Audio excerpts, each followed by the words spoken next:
Olá, hoje a gente vai mergulhar numa ideia que, olha, virou o mundo de cabeça para baixo, a escola clássica da economia. Vamos entender como é que esses pensadores pegaram algo que todo mundo via como um problema, o egoísmo, e transformaram isso no motor do progresso. Pois é, essa pergunta que vai guiar a nossa conversa. E parece uma coisa meio contraintuitiva, né? Como assim, egoísmo ser algo bom? Mas olha só, para um grupo de pensadores que simplesmente revolucionou tudo, a busca de cada um pelo seu próprio interesse não era um defeito de jeito nenhum. Era, na verdade, o motor secreto do progresso da sociedade inteira.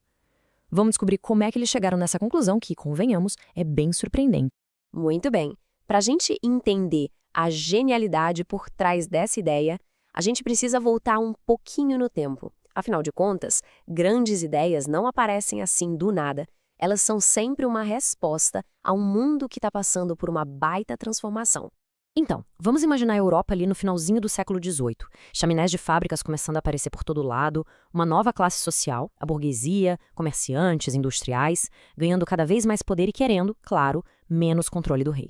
Aquele manual antigo de regras da economia, o tal do mercantilismo, simplesmente não servia mais. O mundo precisava, e com urgência, de uma nova teoria para explicar essa realidade, que era nova e bem caótica.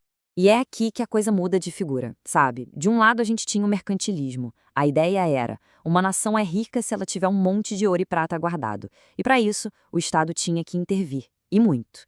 Aí, chegam os clássicos e viram a mesa. Eles falam, não, não, não, não. A riqueza de verdade não está no ouro. Está no trabalho das pessoas. Está na produtividade, no que a gente consegue criar em mercados livres. Foi uma mudança de foco assim, total. Sai o tesouro do rei, entra a capacidade das pessoas de produzir. Essa ideia nova precisava de um gênio para conseguir colocar tudo no papel e dar uma voz poderosa para ela. E esse gênio foi ninguém menos que o filósofo escocês Adam Smith. Em 1776, que foi o ano da independência americana, estava acontecendo um outro tipo de revolução. Adam Smith publicava A Riqueza das Nações, um livro que se tornaria basicamente a Bíblia do capitalismo e o ponto de partida de toda a economia moderna que conhecemos hoje. E foi aqui que Smith nos deu a sua metáfora mais famosa de todas, a mão invisível. A ideia era radical, mas ao mesmo tempo simples. Deixa as pessoas buscarem livremente o que é melhor para elas. Ao fazerem isso, elas, quase como que por mágica, acabam beneficiando a sociedade inteira, criando um equilíbrio natural no mercado, sem que governo nenhum precise ficar dando ordens. A lógica toda de Smith está resumida nessa citação, que é icônica. A gente não espera o pão quentinho por causa da bondade do padeiro, mas sim porque ele quer lucrar. Ele quer ganhar dinheiro e, para isso, ele precisa fazer um pão bom que a gente queira comprar. Nesse processo, o interesse egoísta dele acaba matando a nossa fome. É o interesse próprio competindo num mercado livre que gera o bem para todo mundo. Então, Adam Smith foi quem lançou a pedra fundamental, mas ele não construiu esse prédio todo sozinho. Outras mentes brilhantes vieram e ajudaram a levantar a estrutura completa do pensamento clássico. E aqui a gente tem o verdadeiro time dos sonhos da economia clássica. Além do Smith, o paizão da ideia, a gente tem David Ricardo, com uma teoria genial que já vamos ver em detalhe. Tem também o Jean-Baptiste Say, com a famosa lei dele de que a oferta cria sua própria demanda, o que afastava o medo de crises de superprodução. E ainda John Stuart Mill, um gênio que tentou juntar a liberdade dos mercados com a necessidade de justiça social. Ele mostrou que o sistema não precisava ser cruel. Juntos, eles criaram um sistema de pensamento incrivelmente forte. Para a gente sentir o poder dessas contribuições, vamos focar em uma dessas ideias que literalmente mudou o mundo: a teoria das vantagens comparativas de David Ricardo. A lógica por trás disso é simplesmente genial. Pensa só, dois países produzindo duas coisas. Mesmo que um país seja melhor em produzir as duas coisas, Ricardo mostrou que ainda vale a pena para todo mundo se especializar naquilo em que eles são relativamente mais eficientes. Cada nação foca na sua vantagem comparativa, eles trocam os produtos entre si, e qual o resultado? Os dois ficam mais ricos do que se tivessem tentado fazer tudo sozinhos.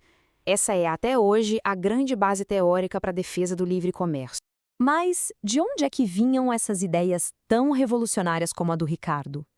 Elas não eram só sobre economia, não.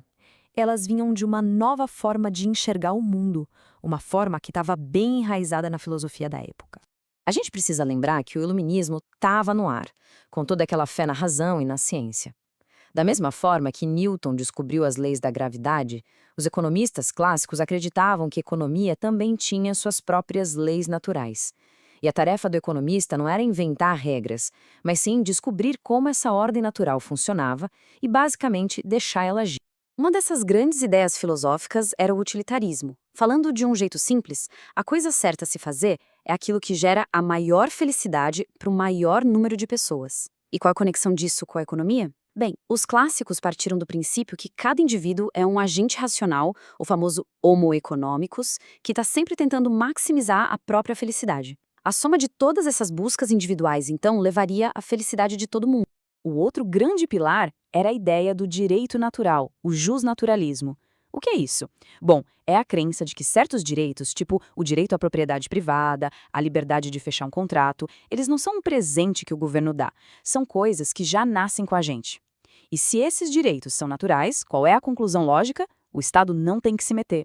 E pronto, tá aí a grande justificativa moral para o famoso laissez-faire, aquela doutrina do deixa fazer, deixa passar, que virou um mantra.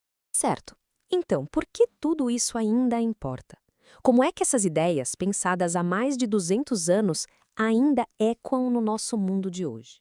A verdade é que o DNA clássico está por toda parte. A crença nos mercados livres como o sistema ideal, né? A obsessão com a eficiência produtiva como o grande motor do crescimento, toda a base teórica para a globalização e o livre comércio, que vem direto de Ricardo. O eterno debate sobre a intervenção do governo na economia começou lá com eles. E a própria ideia do homo economicus, aquele agente racional que até hoje é o ponto de partida para um monte de modelos econômicos. E isso tudo nos traz de volta a nossa pergunta lá do início. A escola clássica argumentou, e de forma bem convincente, que o interesse próprio podia sim ser uma virtude social. 200 anos depois, num mundo com desafios tão complexos como desigualdade e mudanças climáticas, a questão continua no ar. A busca de cada um pelo próprio bem, sozinha, ainda é o mecanismo mais eficiente para garantir o bem-estar de todo mundo? Fica aí a pergunta para a gente refletir.